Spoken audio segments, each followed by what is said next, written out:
Quero naturalmente agradecer a presença de todos, começando por cumprimentar o Sr. Presidente da Câmara Municipal de Braga, Ricardo Rio, o Sr. Reitor da Universidade de Minho, o Sr. António Cunha, o Presidente do DST, o Sr. José Teixeira, e o Diretor de Políticas Públicas e Relações Institucionais da Google, o Sr. Francisco Ruiz António. Gostava, obviamente, de agradecer de uma forma muito empenhada a participação de todos. Estamos a falar de uma sessão organizada a meio da semana, pelas 5 da tarde, e ainda assim conseguimos encher o Teatro Circo para falar de um tema tão importante.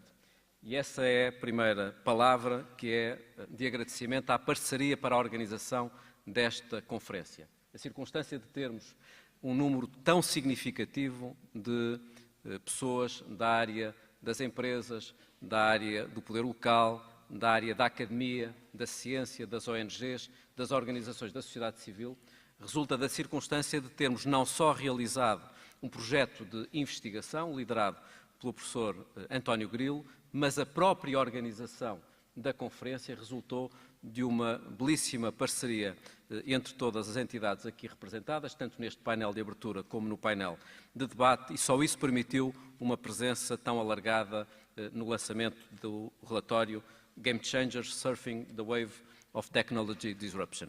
Quero, obviamente, também agradecer a todos os oradores, ao autor do relatório, o professor António Grilo, mas também aos membros da plataforma que acompanharam o projeto, nomeadamente o engenheiro Carlos Pimenta, o professor Pinto Paixão, a doutora Catarina Horta, a engenheira Filipa Newton e a doutora Marta Musnick, na medida em que este projeto de investigação, realizado em parceria com a DST e com a Google, envolveu os 400 membros da plataforma, isto é, a plataforma, enquanto think tank, teve um investigador convidado a tempo inteiro, o professor António Grilo, mas este projeto, em parceria com a Google e com a DST, envolveu também uma participação muito alargada dos 400 membros da plataforma, dos seus 30 grupos de trabalho. Nesse sentido, os 6 membros do Steering Committee da plataforma que acompanharam o projeto foram muito importantes para que pudessem ser incorporados no seu relatório também os pontos de vista dos vários membros da plataforma. Muitas das pessoas aqui presentes não têm presente a natureza identitária da plataforma e, se me permitem, eu gostava de recordar o ano 2011. Estamos aqui hoje para discutir o relatório Game Changers, mas é muito importante que se perceba a razão de ser da plataforma para o crescimento sustentável e, principalmente, o que é que a motivou na sua constituição e o que é que hoje ainda a torna absolutamente atual e decisiva para a definição de um novo modelo de desenvolvimento. Em 2011 estava o país concentrado numa situação de resgate, num momento de emergência nacional para conseguir superar os nossos constrangimentos ao nível do financiamento e do apoio externo. Isto é, vivíamos um momento de resgate do país relativamente a um momento muito difícil que envolveu a participação muito alargada de todos os portugueses e estávamos, portanto, muito motivados para a situação de emergência. A plataforma entendeu que era necessário olhar além da emergência, olhar para questões importantes, olhar além do curto prazo e definir um conjunto de respostas estruturais que tivessem uma natureza pós-troika. Isto é, haveria um momento qualquer em que o país superaria a fase de ajustamento, superaria a fase de emergência e que teria de encontrar uma resposta estrutural que permitisse gerar crescimento e emprego, atuando nas alavancas do crescimento que não envolviam apenas questões relacionadas com a matéria orçamental, com a dívida e com o endividamento. E por isso tivemos a ousadia, julgo eu, de logo em 2011, no momento em que o país estava concentrado no resgate, lançar esta plataforma numa lógica independente, autónoma e internacional. Independente na medida em que na plataforma participam pessoas que, no essencial, não têm qualquer atividade partidária, são eleitores de vários partidos políticos, são provenientes de várias organizações da sociedade civil, têm uma atividade profissional muito intensa, são líderes nas suas atividades profissionais. E entendemos que era importante este sobressalto cívico no momento em que queríamos olhar para o médio e para o longo prazo. Em segundo lugar, nasceu logo numa perspectiva internacional. A plataforma foi criada a partir de uma noção de que para encontrarmos uma resposta estrutural não podíamos fazê-lo de uma forma independente dos grandes debates internacionais. Isto é, Portugal teria de ser permeável aos grandes debates internacionais, incorporar em Portugal as grandes problemáticas, desde a mudança climática, à crise demográfica, à crise das matérias-primas, aos temas ligados ao desenvolvimento e à ciência, todas as matérias ligadas à segurança e à privacidade, isto é, os debates internacionais que estão em curso não poderiam deixar de ser incluídos também nesta chave de leitura nacional. E, por outro lado, o país também não poderia deixar de querer influenciar esses debates internacionais. Por isso, a plataforma, quando foi constituída, enquanto think tank, relacionou-se desde o início com uma dúzia de organizações internacionais que participam no nosso Conselho Consultivo. Isto é,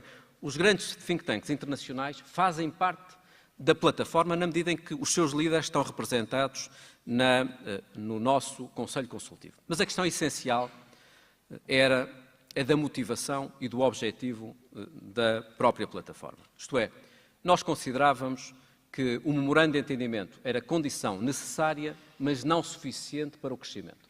Considerávamos que era necessário olhar além dos constrangimentos orçamentais e reparar as alavancas do crescimento que estavam avariadas há muito tempo em Portugal e nisso significando apostas na área da justiça, da ciência, da educação, da inovação, da cultura, do ordenamento do território, todas as matérias que têm uma dimensão estrutural e que traduziam, obviamente, do nosso ponto de vista, um nível de insuficiência para podermos ter uma posição liderante em termos internacionais. Partíamos também do pressuposto que mais do que uma discussão muito simplista e simplificada, austeridade versus crescimento, o que verdadeiramente estava em causa era a definição de um modelo de crescimento sustentável. Por isso esta plataforma se chama Plataforma para o Crescimento Sustentável, porque mais do que saber se queremos ou não queremos crescer, o que é importante é saber se a nossa estratégia para o crescimento está dotada de sustentabilidade económica, sustentabilidade financeira e sustentabilidade ambiental. E, portanto, partindo deste pressuposto, que era necessário olhar além do curto prazo, olhar além do déficit, além da dívida, olhar além dos nossos constrangimentos nacionais e abraçar os grandes desafios internacionais, havia uma questão de método a definir. Como fazer? E isso envolveu, da nossa parte, uma avaliação que nos permitiu concluir que só poderíamos ter uma boa estratégia se fosse simultaneamente reformista e inovadora, mas também capaz de gerar compromissos que assegurassem estabilidade e previsibilidade. Isto é, não basta termos uma boa ideia, não basta sermos ousados e inovadores, é necessário que este sentido de inovação perdure e isso não está desligado da forma de organizar as coisas, de discutir as ideias. Penso que esta sessão é prova disso mesmo. Nós não quisemos ter razão sozinhos, não quisemos definir um projeto de investigação e verbalizá-lo politicamente e publicamente e de uma forma cidadã, sem que isso possa beneficiar de um debate alargado. Este relatório Game Changers é, por isso, da parte da plataforma, um ponto de partida. No nosso relatório pós-Troika, publicado em 2012, dissemos que a nossa estratégia para crescimento sustentável envolvia responsabilidade orçamental, mas também reformas estruturais, investimento seletivo e produtivo em 3 áreas: conhecimento, política industrial e economia verde. Entendemos que, a par desta estratégia de desenvolvimento económico, social e ambiental, que era necessário aprofundar a cidadania e a democracia e aprofundar e até refundar o projeto político europeu. Esta é, portanto, a matriz identitária do nosso relatório Uma Visão Pós-Troika, que nos últimos anos, sob a liderança do engenheiro Carlos Pimenta, avançou para outros projetos de investigação na área da mobilidade, na área da demografia, na área da natalidade e na área das questões europeias. Porquê é que, então, decidimos avançar para um projeto sobre a disrupção tecnológica? O que é que decidiu? Porquê é que a plataforma decidiu, com a DST e a Google, com os nossos parceiros, com os 400 membros da plataforma, que era chegado o momento de olhar para a revolução tecnológica.